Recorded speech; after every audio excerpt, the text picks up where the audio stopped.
আসসালামু আলাইকুম। কেমন আছেন সবাই? আমি আলহামদুলিল্লাহ ভালো আছি। আজকে আপনাদের জন্য নিয়ে আসছি করলা ভাজি। অনেকের হয়তো তিতো লাগে, অনেকে হয়তো পছন্দ করে, অনেকে পছন্দ করে না তিতার জন্য। তো আমি আজকে রেসিপিটা নিয়ে আসছি।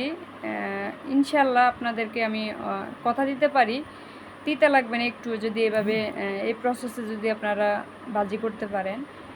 সেটা হচ্ছে প্রথমে আপনারা পেঁয়াজ মরিচ তেল দিয়ে দিবেন, দিয়ে ভালোভাবে নাড়তে থাকবেন। যখন দেখবেন তেলটা ভালোভাবে হয়ে গেছে, পেঁয়াজ টেজ তেলের গন্ধটা চলে গেছে, তখন আপনারা কি করবেন, করলা ভাজি করলাটা দিয়ে দিবেন। আমি সাথে বেশি দিই না, ছোট্ট একটি আলু দিয়েছি। তো দিয়ে দেওয়ার পরে পরে আস্তে নাড়তে থাকবেন। নাড়তে নাড়তে দেখেন সুন্দরভাবে দেখবেন সিদ্ধও হয়ে গেছে। আর আর আরেকটা কথা আপনাদেরকে বলবো, সেটা হচ্ছে যে আমার করলা ভাজিটা দেখেন খুবই সুন্দর। খুবই সুন্দর বলতে এটার কালারটা দেখেন একটু চেঞ্জ হবে না, এটার কালার সবুজ কালারে থাকবে।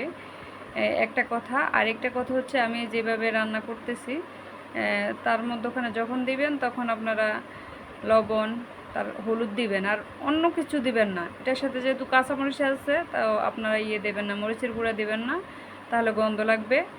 এই একটুটুকু উপকরণ দিয়ে দিয়ে দেওয়ার পরে আস্তে নাড়তে থাকবেন। যখন দেখবেন এটা ভাজি হয়ে আসছে তখন নামাবেন, তার আগে নামাবেন না।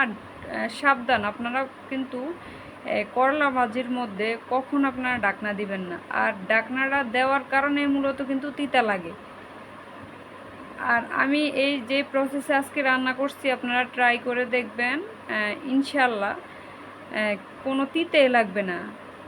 আমি আমি খুবই অপছন্দ করতাম করলাটা ছোট থেকে এ পর্যন্ত যখন বড় হয়েছি।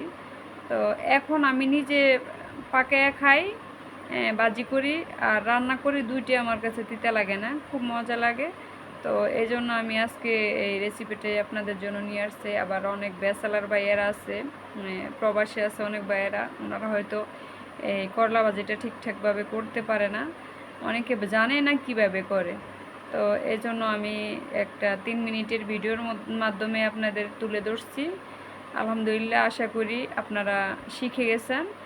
আপনারা ট্রাই করবেন, আজকে ট্রাই করবেন। আমার ভিডিওটা দেখার পরে দেখবেন তিতা লাগে, যদি লাগে তাহলে আমাকে অবশ্যই কমেন্ট করে জানাবেন। তবে আমি 100% শিওর দিতেছি যে তিতা লাগবে না ইনশাল্লাহ। তো এখানে আমি বিদায় নিচ্ছি। সবাই ভালো থাকেন, সুস্থ থাকেন। পরবর্তীতে আবার কোনো এক ভিডিওর মাধ্যমে আপনাদের সাথে দেখা হবে বা কথা হবে। সবাই ভালো থাকেন। আসসালামু আলাইকুম ওয়া রাহমাতুল্লাহি ওয়া বারাকাতুহু।